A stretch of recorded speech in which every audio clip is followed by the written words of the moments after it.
أما بعد فأعوذ بالله من الشيطان الرجيم ومن يتق الله يجعل له مخرجا ويرزقه من حيث لا يحتسب وقال سيدنا رسول الله صلى الله عليه وسلم اتق المحارم تكن أعبد الناس آمنت بالله صدق الله مولانا العلي العظيم وصدق رسوله النبي الكريم ونحن على ذلك لمن الشاهدين والشاكرين والحمد لله رب العالمين اللهم صل على محمد وعلى آل محمد كما صليت على إبراهيم وعلى آل إبراهيم إنك حميد مجيد اللهم بارك على محمد وعلى آل محمد كما باركت على إبراهيم وعلى آل إبراهيم إنك حميد مجيد আলহামদুলিল্লাহ আমরা যদি খেয়াল করি বা নিজেরাই দেখি নিজেদের জিন্দেগিতে আমাদের জিন্দেগিতে বিভিন্ন সময় বিভিন্ন রকমের পেরেশানি ঝুট ঝামেলা এগুলো এসে থাকে বিভিন্ন রকমের সমস্যা সংকট এইগুলো যেরকম জাতীয়ভাবে আসে একেবারে সবার উপরে একটা জাতীয় সংকট হিসেবে দেখা দেয় যেমন করোনা মহামারী গেল এরকমভাবে সামাজিক বা পারিবারিকভাবেও অনেক সময় আমরা বিভিন্ন রকমের সমস্যা সংকটে থাকি আর ব্যক্তিগত পর্যায়ে তো সবারই জানা আছে যে কে কখন কি ধরনের সমস্যা আর সংকটের ভিতরে আছে এখন দুনিয়াতে চলতে গেলে এই যে মানুষ বিভিন্ন রকমের সমস্যা সংকটের মধ্য দিয়ে যায় এই সংকট আর সমস্যা থেকে সে কিভাবে বের হবে সংকট বা সমস্যার থেকে উত্তরণের ব্যবস্থাটা কি সংকট মোকাবিলা শব্দ কিন্তু আমি বলছি না সংকট হোক সমস্যা হোক যেটা এসে থাকে এটা শারীরিক মানসিক আর্থিক যে ধরনের সমস্যাই হোক না কেন যে জিনিস আল্লাহ পাকের পক্ষ থেকে এসে থাকে এটার মোকাবিলা করবার শক্তি কোনো মানুষ দূরের কথা গোটা পৃথিবীর কারো নাই গোটা পৃথিবী মিলে যদি আসমানি কোনো আযাব জমিনি কোনো গজবের মোকাবিলা করতে চাই এই মোকাবিলা করবার সাধ্য পৃথিবীর কোনো শক্তির কখনোই ছিল না আর ভবিষ্যতে কখনো হবেও না এই জন্য বলতে হয় এই সমস্যা বা সংকট থেকে উত্তরণ বা বের হওয়ার ব্যবস্থাটা কি এটা আমাকে কোরআন সুন্নাহ কি বলে কিভাবে আমি এখান থেকে বের হব ওটা খুঁজে বের করা যদি আমি মুমিন আর মুসলমান হয়ে থাকি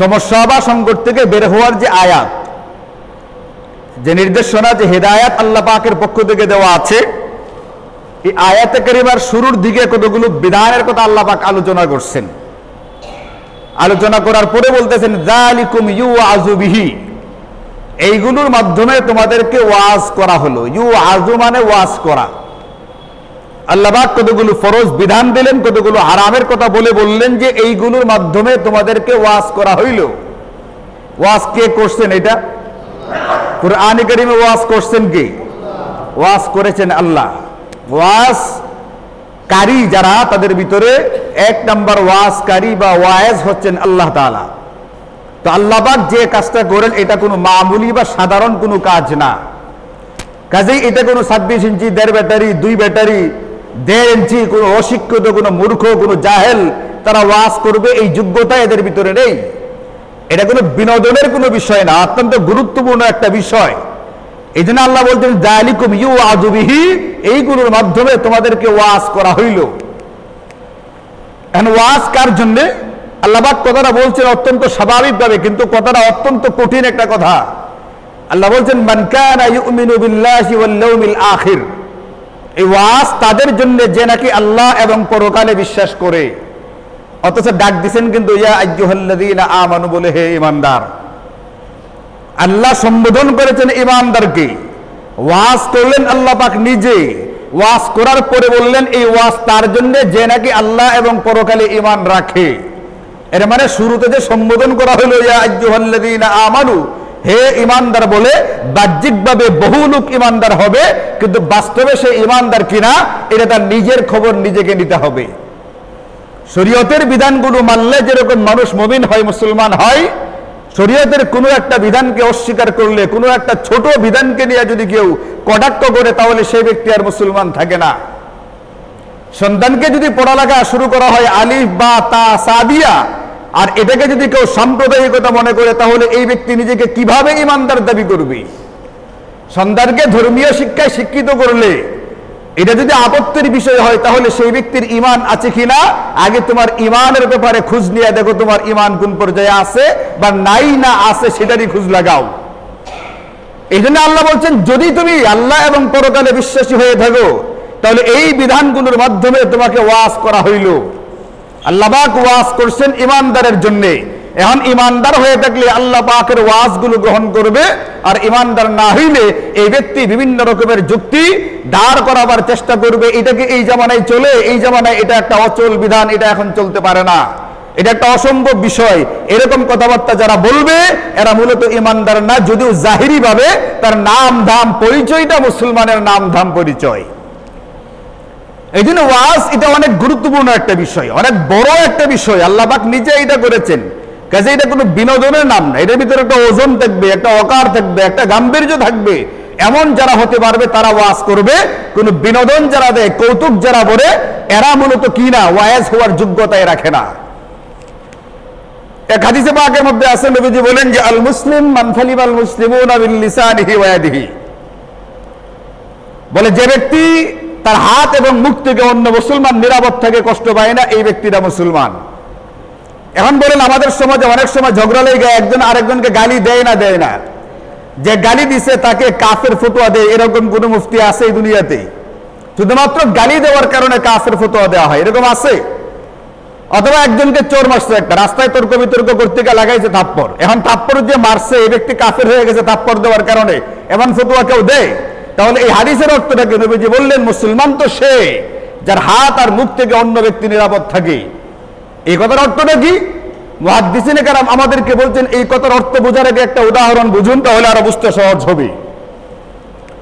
মাল মানে কি? মাল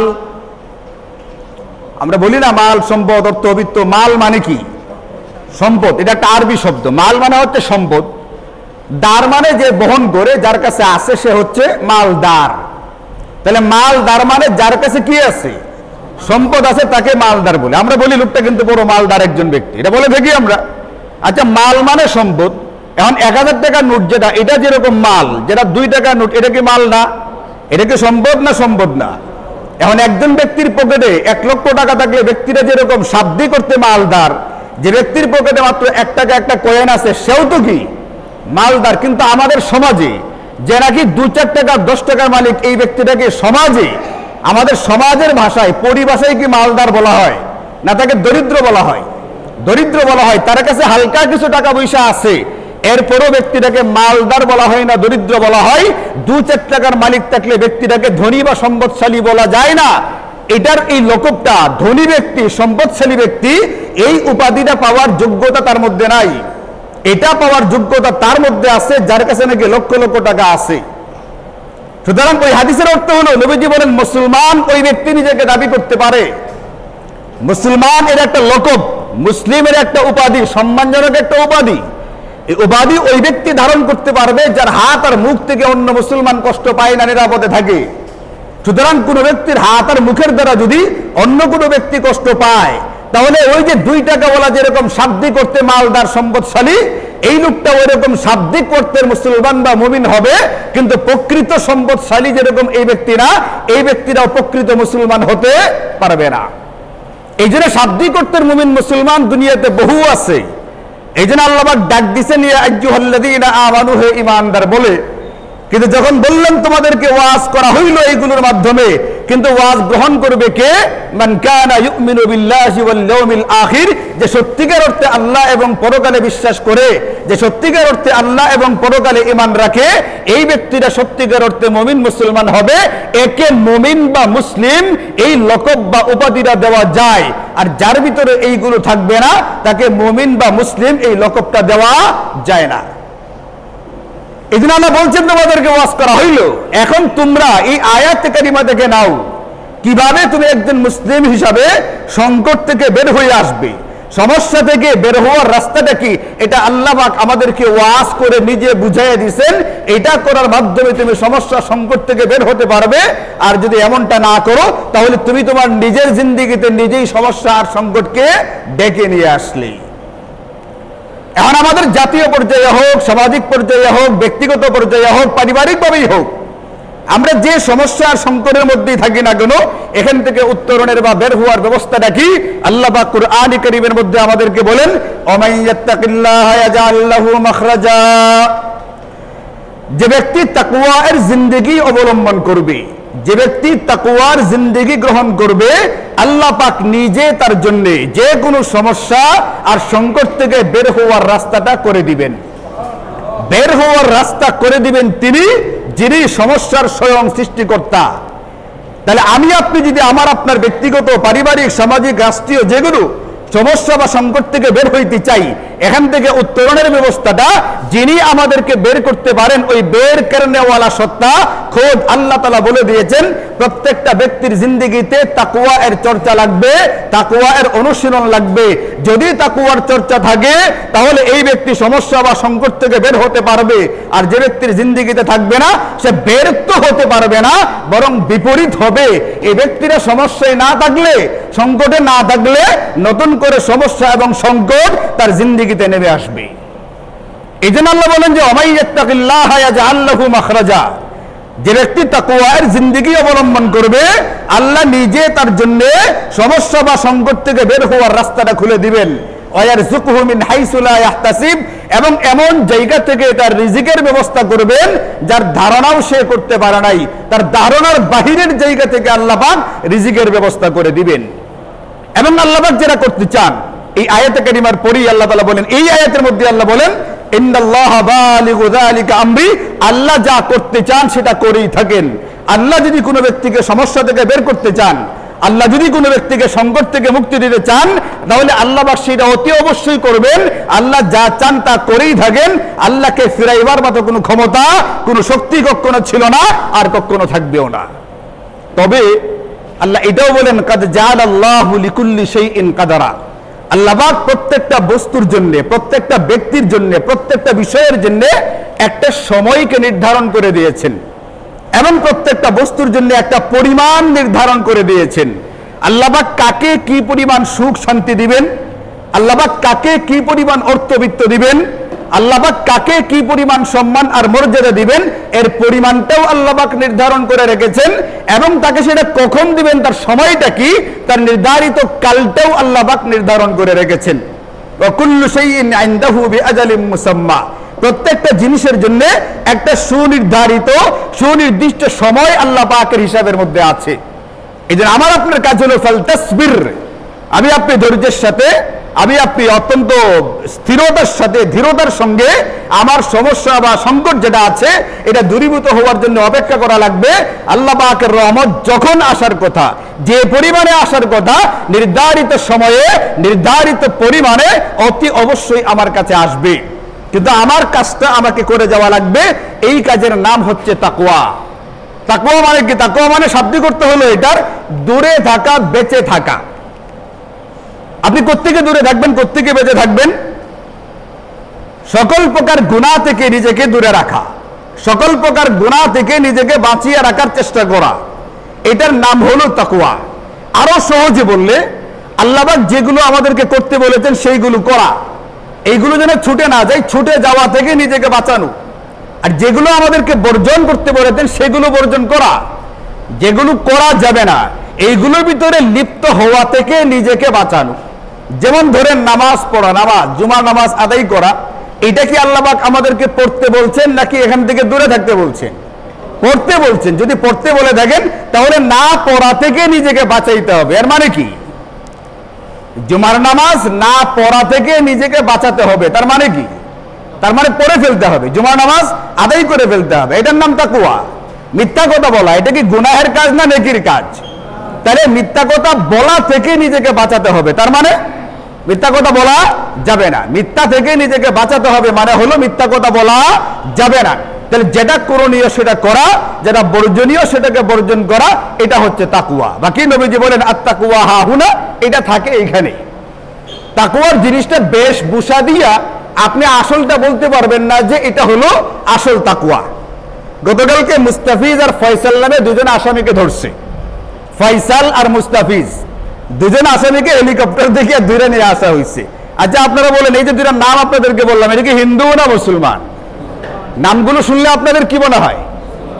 এরা পাতালের পাহাড়ের তলে এক মন্দিরে গিয়ে, কালী মন্দিরে গিয়ে বলছে একজনের নাম শিমুল রায়, আরেকজনের নাম পলাশ রায়। তারা হিন্দু ধর্মের মানুষ এবং তারা যদি কালী মার পায়ের কাছে না ঘুমায় তাদের ঘুম হয় না, তাদের অশান্তি লাগে, এই জন্য তাদেরকে মন্দিরে জায়গা দেওয়া হোক। তো হিন্দু হিসাবে এবং কালী মার অতি ভক্ত হিসাবে তাকে ওই কালী মায়ের পায়ের কাছে জায়গা দেওয়া হইল। আচ্ছা মানুষগুলো আসলে হিন্দু না মুসলমান? তাহলে উপরের বেশ দিঘা ওখানকার যারা মন্দিরের দায়িত্বে আছে তাকে তারা চিনতে পারছে না পারে নাই? চিনতে পারে নাই। মুসলমান হিন্দু সেই জায়গা মন্দিরের ভিতরে নিজেকে আশ্রয় দিছে এবং কালিমার পায়ের কাছে তারা ঘুমায়। তারা এতটাই ভক্তি সেখানে দেখাইছে, এতটাই তারা বড় ভক্ত। বাহ্যিক বেশভূষা দিয়া এটা হিন্দু না মুসলমান যেরকম ধরা যায় নাই, আমার বাহ্যিক সুরত দিয়ে অনেক সময় ধরতে পারবো না আমার ভিতরে তাকওয়া আছে কি নাই। কারণ নবীজি বলেন আত্তাকওয়া হাহুনা, তাকওয়া তাকে ভিতরে। তাকওয়া এটা দিলের বিষয়। বাকি বাহ্যিক ভাবে এটার বহির প্রকাশটা ঘটে অবশ্য পোশাক আশাক, আমল, কথাবার্তা ইত্যাদির মাধ্যমে। মূল জিনিসটার স্থান হলো হৃদয়ে, এটার বহির প্রকাশটা হয় বাহ্যিক ভাবে। এই জন্য বাহ্যিক ভাবে আমরা মুত্তাকি ধরে নেই, কিন্তু প্রত্যেকটা ব্যক্তির বালিল ইনসানু আলা নাফসিহি বাসীরা, নিজের খবর নিজের জানা আছে ভিতর থেকে সে কি পরিমাণ তাকওয়া অবলম্বনকারী, সে কতটুকু করণীয় গুলো করে আর বর্জনীয় গুলোকে বর্জন করে। মানে ভাইও, যদি কোনো ব্যক্তি আল্লাহ রাসূলের পক্ষ থেকে যেগুলো করার কথা এই করণীয় গুলো করে, আল্লাহ রাসূলের পক্ষ থেকে যেগুলো নিষিদ্ধ, যেগুলো হারাম, এইগুলো থেকে নিজেকে বাঁচায়, তাহলে ব্যক্তির জিন্দেগিতে তাকওয়া আছে। আর যে ব্যক্তি এই তাকওয়া হাসিল করতে পারবে, এই ব্যক্তি শতভাগ নিশ্চিত থাকুক, শতভাগ সে নিশ্চিত থাকুক, তার জিন্দেগিতে যখন যে পরিমাণ সমস্যা বা সংকট আসবে ওখান থেকে ফরফর করে বের হওয়ার রাস্তাটা আল্লাহ পাক নিজে তৈরি করে দিবেন। আপনি দেখবেন অনেক সময় তাকওয়া অবলম্বনকারী ব্যক্তির জিন্দেগিতেও সমস্যা আসে। বাহ্যিকভাবে আমরা দেখি ব্যক্তিরা মুত্তাকি পরহেজগার, তার জিন্দেগিতেও সমস্যা আসছে। অসুবিধাটা কোথায়? ঘটনাটা কি? মনের ভিতরে প্রশ্ন আসে, অসুবিধা কোথায় হলো? ব্যক্তিরা তো মুত্তাকি, বলে যে ব্যক্তিরা মুত্তাকি তার জিন্দেগিতে সমস্যা বা সংকট আসবে, কিন্তু এই ব্যক্তির সমস্যা বা সংকটের ধরনটা ভিন্ন হবে। যে ব্যক্তি কোনো অপরাধের কারণে তাকওয়ার জিন্দেগি অবলম্বন না করবার কারণে যে ব্যক্তি সমস্যায় পড়ে, এর সমস্যার যে ধরন, আর যে ব্যক্তি তাকওয়া অবলম্বন করার পরেও সমস্যায় পড়ে, এই ব্যক্তির সমস্যার ধরনটা একরকম হবে না, দুইজনেরটা দুই রকম হবে। কোনো কোনো ব্যক্তি সমস্যায় পতিত হওয়ার পরে এতটাই পেরেশান হয়ে যে সে আত্মহত্যা করে বসে। এমন ঘটনা গতকালকেও ব্যাপারে দেখলাম, একটা মেয়ে আত্মহত্যা করছে স্বামীর সাথে অভিমান করে। কি পরিমাণ কষ্ট থাকলে একটা মেয়ে, জোয়ান একটা মেয়ে আত্মহত্যা করে বসছে, তার জিন্দেগিতে এখনো 30, 40, 50 বছরের জিন্দেগি হয়তো বা রয়ে গেছিল। এই ব্যক্তিটা, এই মেয়েটা আত্মহত্যা করছে, তাহলে তার সমস্যাটা যেটা। অন্যদিকে হযরত ইব্রাহিমকে আগুনের ভিতরে ফেলে দেওয়া হয়েছে, আগুন থেকে 40 দিন পরে বের হওয়ার পরে তিনি বলেন, আমি আমার জিন্দেগিতে এই 40 দিন যে আরামে ছিলাম এমন আরামে কোনোদিনই ছিলাম না। এর সমস্যাটাও কি একরকম? হযরত ইব্রাহিম আলাইহিস সালাতু ওয়াস সালাম অগ্নিকুণ্ডের ভিতরে নিপীড়িত হয়েছেন, একটা সমস্যায় তিনি পড়লেন। এই 40 দিনের সমস্যাটা এটাকে তিনি এনজয় করলেন, উপভোগ করলেন, আরামে থাকলেন। আর অন্যদিকে এই মেয়েটা, সেও একটা সমস্যার ভিতরে পড়ে গেছে। বলেন হযরত ইব্রাহিমের আগুনের যেরকম তাপ ছিল, সংসারের অশান্তির তাপটা কি এত বেশি? এটা সহ্য করতে পারে নাই। একজনে সহ্য করে আরামে বের হয়ে আসছে, আরেকজনে সহ্য করতে না পারে আত্মহত্যা করে বসছে। এর মানে তাকওয়া যে অবলম্বন করবে, এই ব্যক্তির জিন্দেগিতেও সমস্যা সংকট আসতে পারে, কিন্তু এর ধরনটা হবে একরকম। আর তাকওয়ার জিন্দেগি অবলম্বন না করবার কারণে যে ব্যক্তির জিন্দেগিতে সমস্যা আসবে, এর ধরনটা হবে ভিন্ন রকম। এই জন্য অনেক সময় দেখা যায় যে তাকওয়া অবলম্বনকারী ব্যক্তিও সমস্যার ভিতরে পড়ে। এর জন্য আল্লাহ পাকের পক্ষ থেকে সুসংবাদ, ওই আয়াতে কারিমাতে একটু পরে আল্লাহ বলেন অমাইয়াত্তাকিল্লাহা ইয়াজআল লাহু মিন আমরিহি ইউসরা। ইউসরুন মানে হচ্ছে সহজ করে দেন। যে ব্যক্তি তাকওয়ার জিন্দেগি অবলম্বন করে, এই ব্যক্তি বাহ্যিকভাবে দুনিয়ার মানুষের নজরে সমস্যা বা সংকটের ভিতরে থাকলেও আল্লাহ পাক তার বিষয়টাকে সহজ করে ফেলেন। যত বড় সংকট হোক না কেন এটাকে সে হাসি মুখে বরণ করতে পারে। এটার জন্য মোকাবিলা করতে হয় না হাজার হাজার কোটি টাকার বাজেট দিয়া। এই জন্য মেরে ভাইও, আমার আজকের বক্তব্যের মূল কথাটা হচ্ছে, আমি অনেকদিন জিজ্ঞেস করছি অনেককে বক্তব্য দেওয়ার পরে জুম্মার, সে একবারে বয়ানের শুরুতে আসে, পরে জিজ্ঞেস করছে আজকে আমার বয়ানের মূল বিষয়টা কি ছিল বলেন তো। সে আমার যে মাঝে মাঝে উদাহরণ দিচ্ছে এইটা সেটা, ওইগুলো 8-10টা বলে ফেলছে, মূল বিষয়বস্তু রাখি ওটা বলতেই পারেনি, ধরতেই পারেনি আমি কোন বিষয়ে আলোচনা করছি। মনে করেন যে উদাহরণ দিলাম হযরত ইব্রাহিম আলাইহিস সালামকে নিয়ে, এখন জিজ্ঞেস করলে বলবে আল্লাহ আজকে যে হুজুরে বয়ানটা বললো নবী ইব্রাহিমের ঘটনা বিরাট বর্ণনা করছে। আজ নবী ইব্রাহিমের ঘটনা বর্ণনা করছি না, একটা উদাহরণ দিয়ে বুঝাইছি। মুত্তাকিদের সমস্যা সংকটটা কিরকম হয় এটা বুঝাইছি, বলে বলবে এটা হয়েছে ওটা হয়েছে। বলে আজকে হুজুর ধনীদেরকে নিয়ে বয়ান করছে, মালদার যারা সম্পদশালী যারা এদেরকে নিয়ে বিরাট বয়ান করছে হুজুরে। আচ্ছা বলে আমি মালদারের কোনো ফজিলত কইছি? আমি বুঝাইছি আমাদের সমাজে মালদার সম্পদশালী কাকে বলে, আর 2-4টা টাকা থাকলে তার কি বলা হয় না, মালদার বলা হয় না। উদাহরণ দিয়ে বোঝানোর চেষ্টা করছি। এই জন্য মূল বিষয়বস্তুটা বোঝার চেষ্টা করবেন এবং খোলাসাটাকে ধরবারও চেষ্টা করবেন। যদি একটু একটু করে ধরা যায় ইনশাল্লাহ জিন্দেগিতে পরিবর্তন আসবে। এটার নজির আমাদের ইতিহাসে, ইসলামী ইতিহাসে ভুরি ভুরি পাওয়া গেছে। আমার আজকের বয়ানের খোলাসাটা হলো আমাদের জিন্দেগিতে তাকওয়া থাকা লাগবে। তাকওয়া মানে হলো আল্লাহ রাসূল যেগুলো করতে বলেছেন এইগুলো গুরুত্ব দিয়ে করা। তাকওয়া মানে হলো আল্লাহ রাসূল যেগুলোকে বর্জন করতে বলেছেন সেইগুলোকে গুরুত্ব দিয়া এড়িয়ে চলা, এটার নাম হলো তাকওয়া। এই তাকওয়া আমার আপনার জিন্দেগিতে থাকা চাই। করণীয়গুলো করতে হবে, বর্জনীয়গুলোকে বর্জন করতে হবে। এই তাকওয়া যদি আমার ভিতরে থাকে, আল্লাহ পাক বলছেন এর ফলাফল হলো তুমি বাহ্যিকভাবে যত বড় সমস্যা বা সংকটের ভিতরে নিবেদিত হও না কেন, ওখান থেকে উত্তরণের, ওখান থেকে বের হওয়ার রাস্তাটা খোদ আল্লাহ পাক কি করে দিবেন, করে দিবেন। এটা হচ্ছে বয়ানের খুলাসা। তাকওয়ার জিন্দেগি লাগবে, তাকওয়া এটাকে বলে, তাকওয়া করলে ওটা হবে। আমি আপনাদেরকে তাকওয়ার একটা বিষয় নিয়ে আলোচনা করছি। কোরআন কারীম তেলাওয়াত করবেন, কমপক্ষে আল্লাহ পাক 30টা বড় বড় উপকারিতার কথা বলছেন। যে ব্যক্তির জিন্দেগিতে তাকওয়া থাকবে বড় বড় 30টা সুবিধা সে ভোগ করতে পারবে। আল্লাহ তাআলা আমাদের সকলকে সারা জিন্দেগি মৃত্যু পর্যন্ত তাকওয়া এর জিন্দেগি হাসিল করবার, অবলম্বন করবার, তাকওয়া চর্চা করবার, অনুশীলন করবার তৌফিক দান করুন। ওয়া আখিরু দাওয়ানা আনিল হামদুলিল্লাহি রাব্বিল আলামিন।